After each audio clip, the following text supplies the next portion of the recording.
Picture this nightmare. You're at the cruise terminal, ready for your dream vacation, when you hear, "Sorry, you can't board." Here are 11 shocking reasons why. Picture this terrible scenario. You've arrived at the cruise dock, luggage ready, travel documents available, prepared for an amazing getaway, when suddenly you encounter those 4 devastating words: "Unfortunately, boarding is denied." Ignore the clear mistakes such as outdated travel documents or tardiness. In 2025, some of the most startling rejections occur for causes you would never anticipate. Today we're revealing the unofficial regulations and concealed guidelines that shipping companies don't publicize but strictly implement. These represent the 11 unexpected pitfalls that catch even experienced travelers off guard through minor oversights with major repercussions.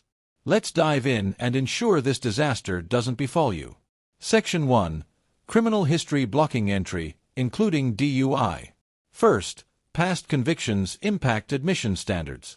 This situation surprises numerous travelers, and the shipping company isn't deciding. When your travel plan involves a nation where your legal history prevents admission, boarding can be refused before departure. Canada exemplifies strictest enforcement. A single drunk driving offense, regardless of age, can prevent entry without requesting criminal rehabilitation or temporary residence authorization. An Alaska-bound traveler discovered this harshly when Canadian officials identified his history before sailing. Since the journey involved Victoria, British Columbia, the company prevented Seattle boarding to prevent later complications. Canada isn't unique.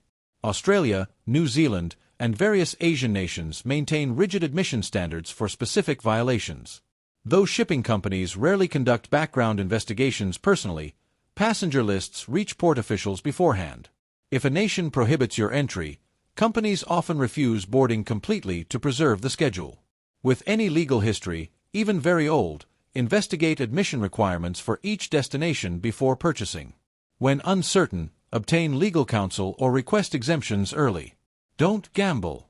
Companies won't accept liability, and you might find yourself abandoned at the dock without compensation. Section 2. Personal cleanliness requirements. Second, hygiene concerns. This might seem blunt, but denial due to cleanliness problems, including strong odors, is possible. Shipping companies, similar to airlines, maintain rights to refuse service when someone's condition could impact others' comfort, health, or security. This involves unfit for travel and comfort/safety provisions, with choices usually at the captain's or medical team's discretion. Though specific odor-only cases are uncommon and mostly anecdotal, numerous companies' policies indicate guests unable to maintain personal cleanliness independently or whose situation might affect others' welfare could face boarding denial without reimbursement. When medical conditions, physical or hygiene-related, could compromise others' comfort or security, companies might still refuse boarding. This becomes complicated when odors result from medical issues like trimethylaminuria or fish odor syndrome, an uncommon metabolic condition causing strong persistent smells. Such situations create genuine ethical dilemmas, but companies prioritize overall passenger comfort. The wise approach involves proactive contact. With medical conditions potentially covered by this policy, reach out to companies' special needs or accessibility departments before booking. Supply medical records, discuss potential accommodations, and obtain written confirmation of boarding approval. At terminals, decisions rest with on-site personnel who may lack flexibility. Section 3.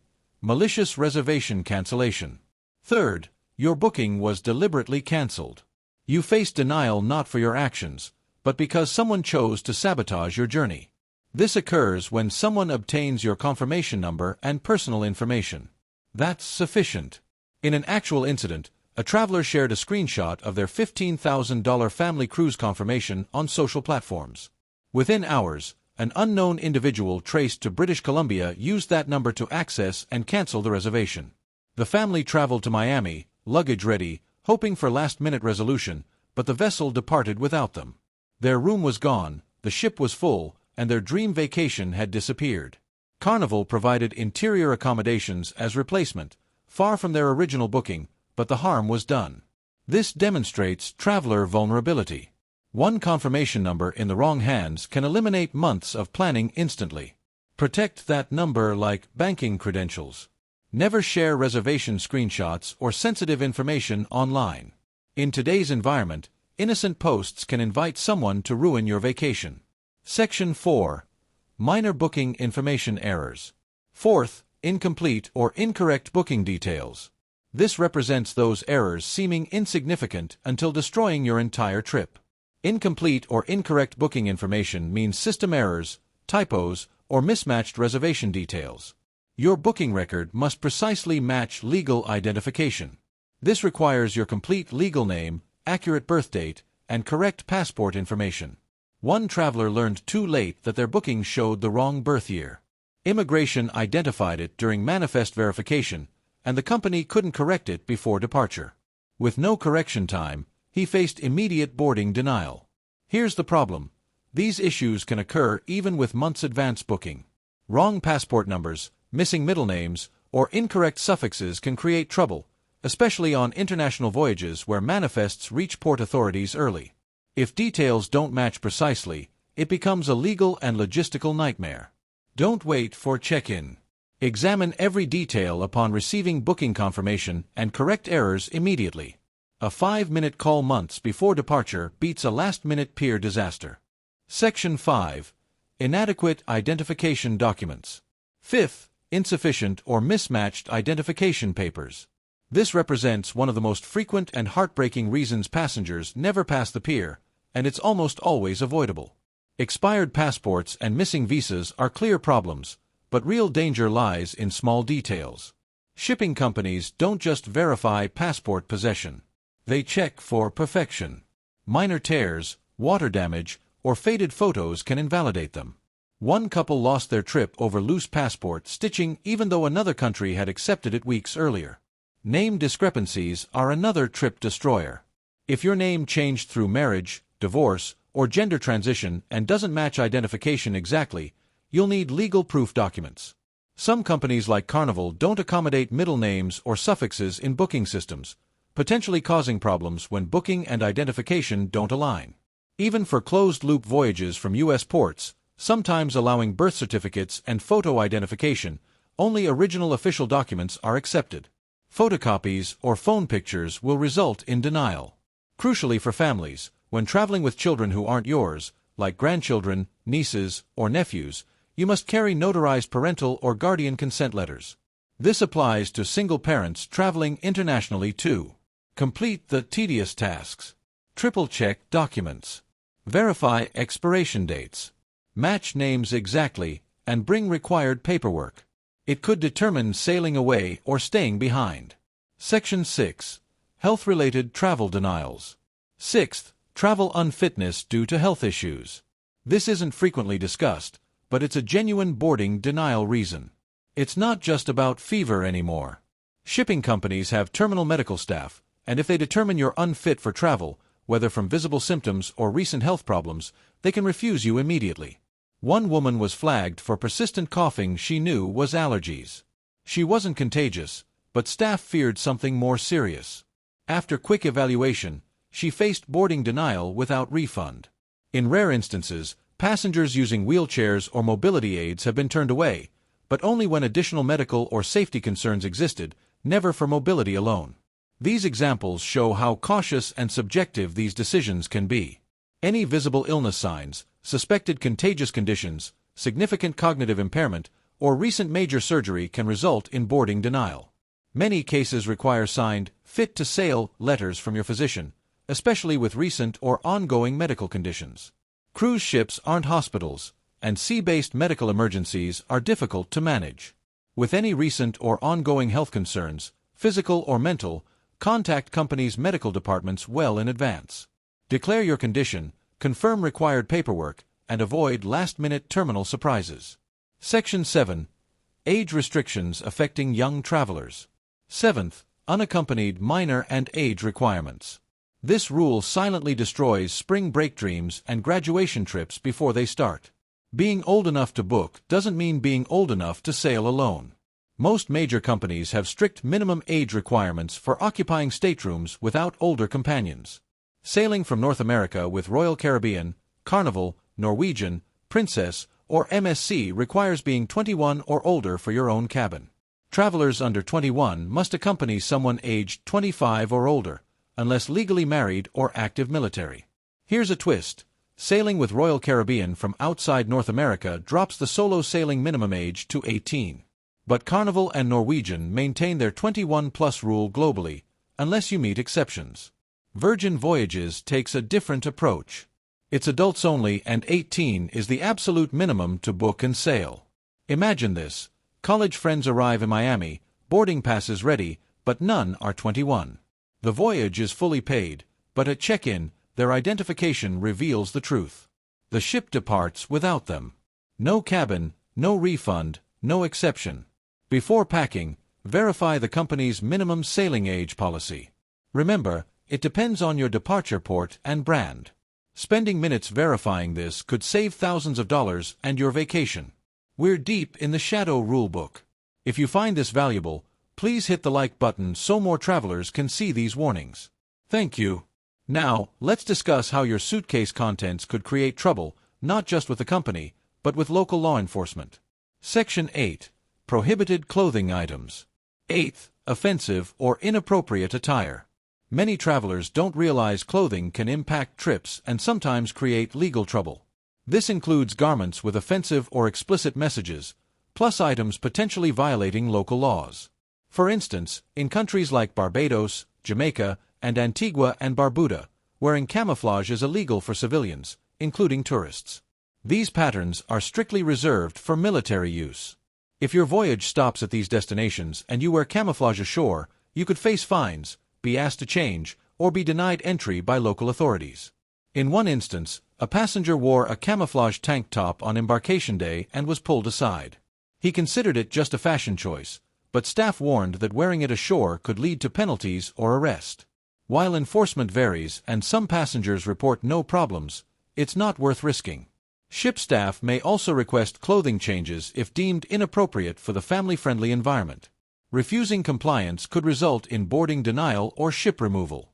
Bottom line, before packing, quickly Google clothing restrictions for every port you'll visit.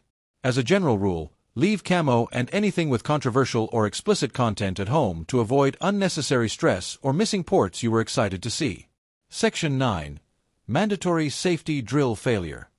You've passed every checkpoint, stepped aboard, and the Lido deck music is calling. It feels like vacation has begun, but it hasn't. One final requirement stands between you and sailing away, and ignoring it will result in removal before the ship even departs port. I'm referring to the mandatory safety drill or muster drill. This isn't a friendly suggestion.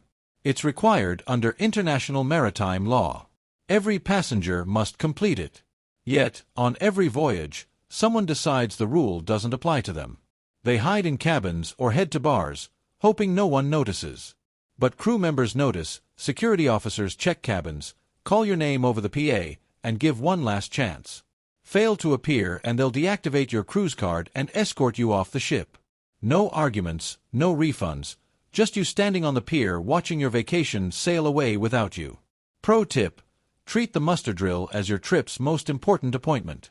It takes minutes, and once completed, pools, bars, and buffets will still be waiting. Your vacation starts when the captain gets the all clear, not before. Section 10. Cabin overbooking issues. 10th. Overbooking or last-minute cabin problems. Here's a frustrating situation because it can happen through no fault of your own. Like airlines, shipping companies sometimes overbook their vessels. In rare cases, last-minute maintenance disasters, like burst pipes or broken air conditioning, can take your specific cabin out of service. Imagine checking in, everything perfect, only to be told an hour later, "We're sorry, your cabin is unavailable and the ship is full." It's like flight bumping, except your entire vacation just vanished.